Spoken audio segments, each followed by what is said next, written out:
India TV YouTube channel को subscribe करें और बेल आइकन दबाएं। प्रधानमंत्री नरेंद्र मोदी बंगाल के सियासी रण में एक बार फिर उतरने वाले हैं और बस थोड़ी ही देर बाद हुगली के तारकेश्वर पहुंचने वाले हैं प्रधानमंत्री नरेंद्र मोदी, जहां वो बीजेपी के हैवीवेट कैंडिडेट स्वपन दास गुप्ता के लिए करेंगे मेगा रैली।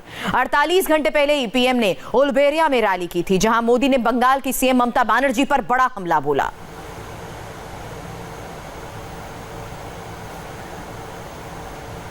इस दौरान प्रधानमंत्री ने उन अटकलों का भी जिक्र किया था जिसमें ममता के लिए किसी दूसरी सेफ सीट की तलाश की बात कही जा रही थी।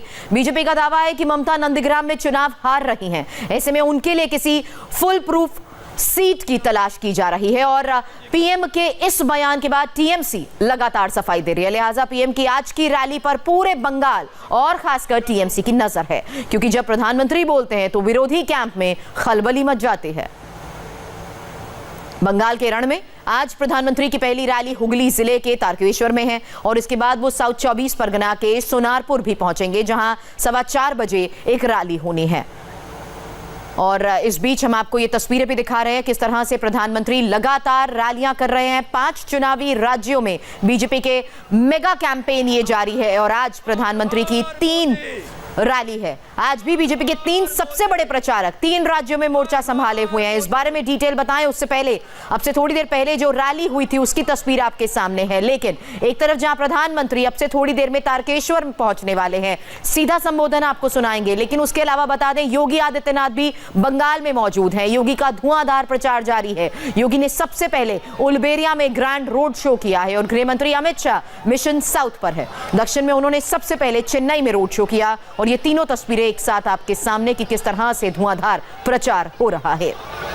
यूपी के सीएम और बीजेपी के स्टार प्रचारक योगी आदित्यनाथ बंगाल में हैं। इस वक्त वो हावड़ा में रोड शो कर रहे हैं और हावड़ा से पहले योगी ने उलबेरिया में भी रोड शो किया है। योगी ने यहां ग्रैंड रोड शो के बाद ममता बनर्जी पर जबरदस्त अटैक किया।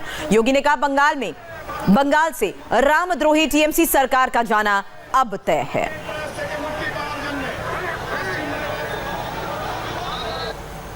बंगाल की धरती जो परिवर्तन के लिए अंगड़ाई ले रही है, यहाँ पर परिवर्तन इसलिए भी आवश्यक है। ममता दीदी अब तक तो भाजपा का विरोध करती थी, लेकिन अब ममता दीदी भगवान राम का भी विरोध करने लगी है।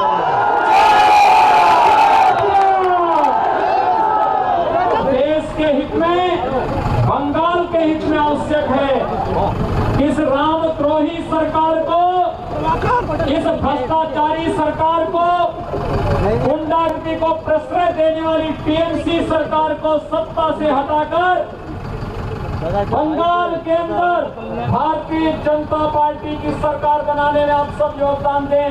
जय श्री राम। बंगाल की धरती देश के सांस्कृतिक राष्ट्रवाद की धरती रही है, लेकिन बंगाल को टीएमसी के गुंडों ने गुंडागर्दी और अराजकता की धरती बना दिया है।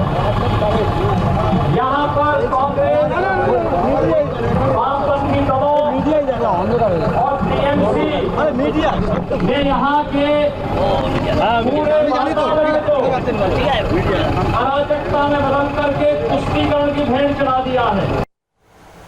बंगाल में अभी 6 फेज की वोटिंग होनी बाकी है, लेकिन उससे पहले ही बीजेपी और टीएमसी अपनी अपनी जीत के दावे कर रहे हैं। बीजेपी अध्यक्ष नड्डा का दावा है कि नतीजे चौंकाने वाले होंगे। ममता भी नंदीग्राम से हार जाएंगी तो टीएमसी ने इसे बीजेपी की माइंड गेम बताया है।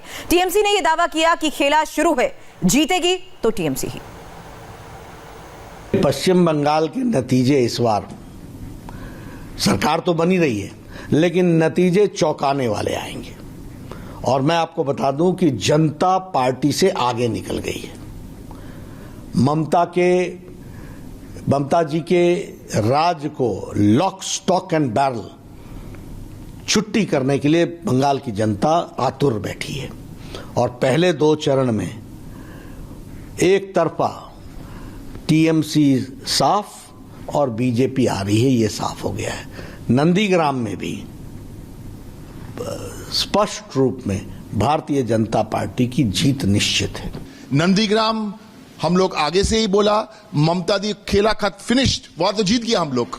कोई दूसरा कंस्टिट्यूएंसी नहीं है। ये बीजेपी का माइंड गेम्स है। हमारा जो खबर है, कल रात पे एक बातचीत हुआ, मोदी जी, अमित शाह और जेपी नड्डा, वो बंगाल का जो परिस्थिति है ना वो रिव्यू किया और उनको पता है जो बंगाल बीजेपी हार रहा है।